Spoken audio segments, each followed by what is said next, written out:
Welcome back to the Deep Dive. Today we're digging into something really foundational, I think, in the personal development world. Definitely. We're looking at Wallace D. Wattles' 1910 book, The Science of Getting Rich. Right, and it's quite a title. Our mission today is to unpack this unusual text. It really is the blueprint for a lot of modern self-help, but Wattles makes this incredibly bold claim right at the start. Which is? That getting rich isn't luck or chance. He says it's an exact science, like algebra or arithmetic were his words. An exact science. Yeah. So there are specific laws, precise rules, a certain way, as he calls it, to acquire wealth. Exactly. And he's very upfront about the book's purpose. How so? He explicitly states it's a pragmatical manual, not a philosophical one. It's for people who want results, who need the money first, basically. Okay, so less theory, more practice. He wants you to take his conclusions upon faith, is that right? Pretty much. Take the ideas, accept them, and most importantly, act on them. Results first, deep understanding maybe later. All right, let's start with maybe the most jarring idea for a lot of us today. Chapter 1, the right to be rich. Yes. He doesn't just say it's okay to want wealth. He frames it almost as a duty, something praiseworthy. Praiseworthy. How does he justify that? He argues the desire for riches is really the desire for a fuller life, for the complete expression of your body, mind, and soul. And without money. Without plenty of money, he says, you simply cannot live that really complete or successful life. You can't reach your full potential in talent or soul development. That sounds quite harsh, doesn't it? Equating lack of money with a kind of failure to live fully.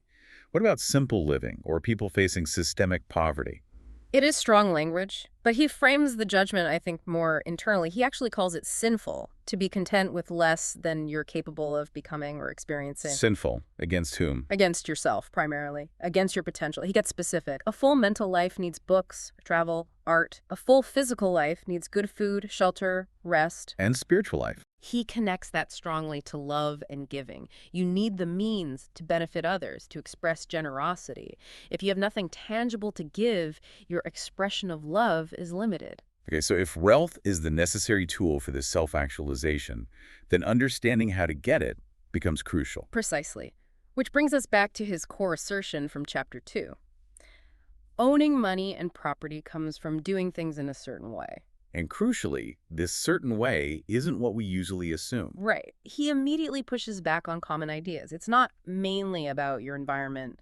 Rich and poor often live side by side. Not about talent either. No. He points out many talented people remain poor. And it's not just about saving or being thrifty. Lots of frugal people never get rich. So it strips away those external factors. It's all about following this specific internal process. That's the core idea. The focus is entirely on the process. To understand that process, we need to get into the metaphysics. Yeah. Right? This idea of the universe being made of, what does he call it?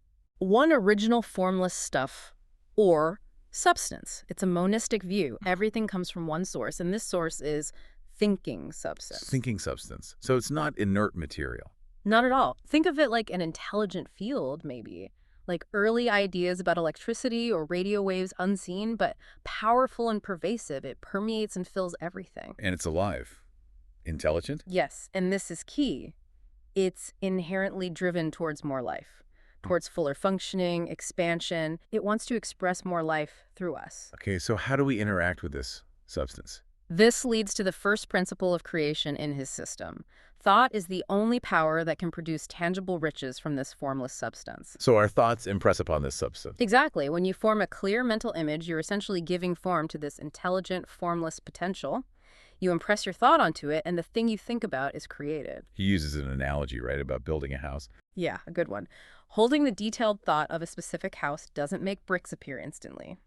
But it sets in motion the creative energies already operating in trade, labor, finance to bring about the speedy construction of that house. So the thought directs the existing currents of energy and resources. Precisely. And if this formless stuff is the source, then... And the supply must be limitless. All right. Chapter 3 tackles the scarcity myth head on. The invisible supply is inexhaustible.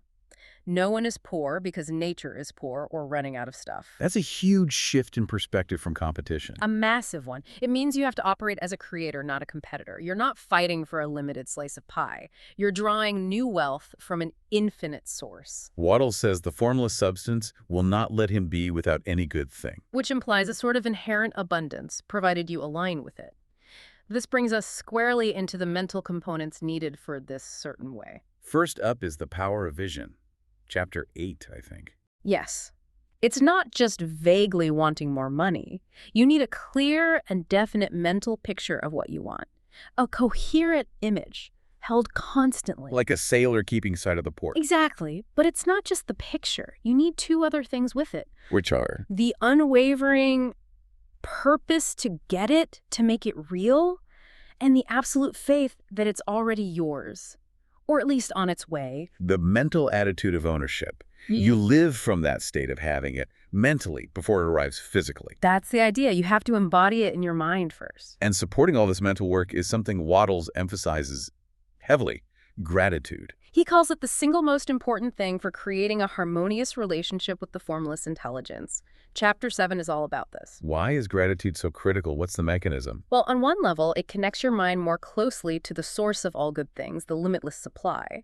But perhaps more practically, it prevents the fatal error falling back into competitive thinking. If you are genuinely grateful for what you have and what is coming, your mind cannot simultaneously dwell on lack, scarcity, or what others have that you don't. Gratitude anchors you in abundance. So complaining, focusing on problems, worrying about the economy, that cancels out the creative thought. According to Wattles, yes. Dwelling on the common, the ordinary, the poor, the diseased, this impresses those forms onto the substance. Your mind takes the form of what it focuses on. You literally create more of what you're mentally fixated on. That's his logic. Gratitude keeps your focus fixed on the best, drawing the best towards you. Okay, now let's talk about willpower. Because Wattles has a really specific, maybe even counterintuitive take on this in Chapter 9. Extremely specific. He says you must not use your will externally, on other people or circumstances. Wait, no trying to influence customers? Yeah. Or get ahead of competitors mentally? That sounds like standard business practice for some. He calls any attempt to coerce others mentally flagrantly wrong. He even equates it to mental robbery or slavery. It's a hard line. Why is it so wrong in his view? Because it's competitive, not creative. It violates the principle that everyone has a right to their own mind and their own life. Trying to impose your will on others steps back into that limited competitive framework. So where do you use willpower? Only on yourself, to compel yourself to think the right thoughts and do the right things. Ah, so it's internal discipline. Exactly. It's the force you use to maintain the vision, hold the faith, keep the purpose, and practice gratitude, especially when doubts creep in. To keep yourself aligned with that certain way despite distractions or negative thoughts. Right. Every moment spent in doubt or fear, he suggests, reverses the creative current. Willpower is the discipline to stay focused. Which leads us nicely into the action side of things. Because thinking alone isn't enough. Absolutely not. Wattles is very clear on this. He says many people who grasp the mental side meet shipwreck because they fail to connect thought with personal action. Chapter 11 covers this. So thought gets the process moving, brings opportunities toward you. But you need to act to receive them. You have to be in the right position, doing the right things when the opportunity arrives. And the action has to be now. Yes. Act NW. Yes. In your present environment, with the people and tools you currently have, don't wait for a better job or a different situation. You create the change by acting where you are. Precisely. Use your current place as the launchpad. Put your full creative power into what you're doing right now. And this action needs to be not just busy, but efficient. That's Chapter 12. Efficient action.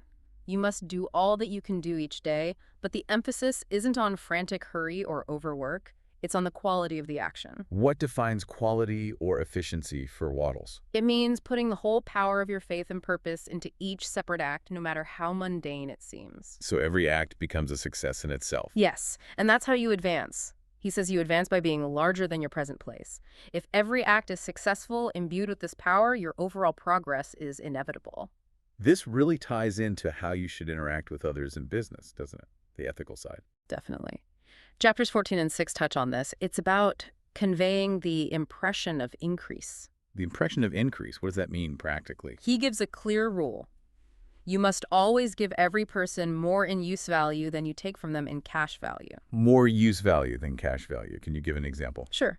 If you sell someone a tool for, say, $10, the actual utility, the time saved, the results they get from using that tool should be worth far more than $10 to them. So it's about ensuring the customer or client genuinely profits, in a broad sense, from the interaction. Exactly. Your core aim in every transaction must be to convey this sense of increase, of advancement, of more life. Why is this impression so vital? Because, according to Wattles, the fundamental drive of all life, including human life, is for increase.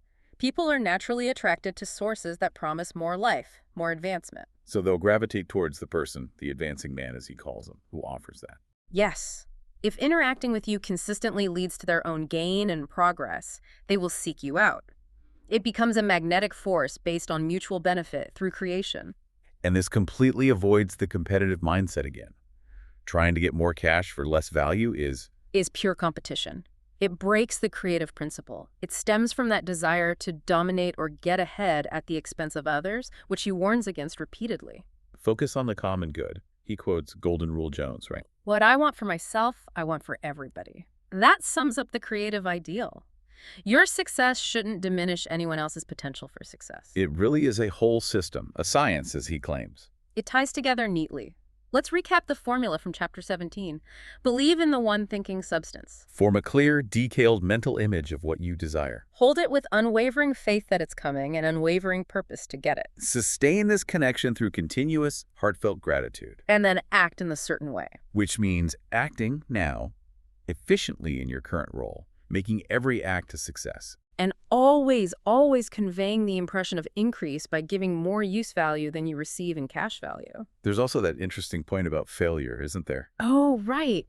He suggests that if you seem to fail while following this way... It's because you haven't asked for enough. You aim too low. Yes. Keep following the certain way, hold the vision, and the seeming failure is just a temporary detour. It will be replaced by a greater success, perhaps one better aligned with the overall flow of increase. So trust the process, even through setbacks. Trust the process and the underlying intelligence of the substance. It's guiding towards the best outcome, even if it looks different than you first imagined. Which brings us to a final, quite provocative thought Wattles leaves us with. The advice not to focus on problems. Exactly. He advises against studying poverty, disease, corruption. He argues you help the poor more by getting rich yourself, using the creative method, than by just sympathizing or studying the problem. It's a challenging idea, making self-enrichment, done the right way, a form of service. By demonstrating that abundance is possible, you inspire others. So here's the question for you, the listener, based on everything we've explored.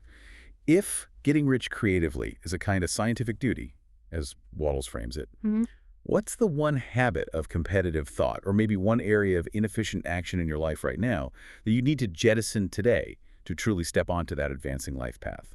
What needs to change to align fully with the creative method? Something to think about.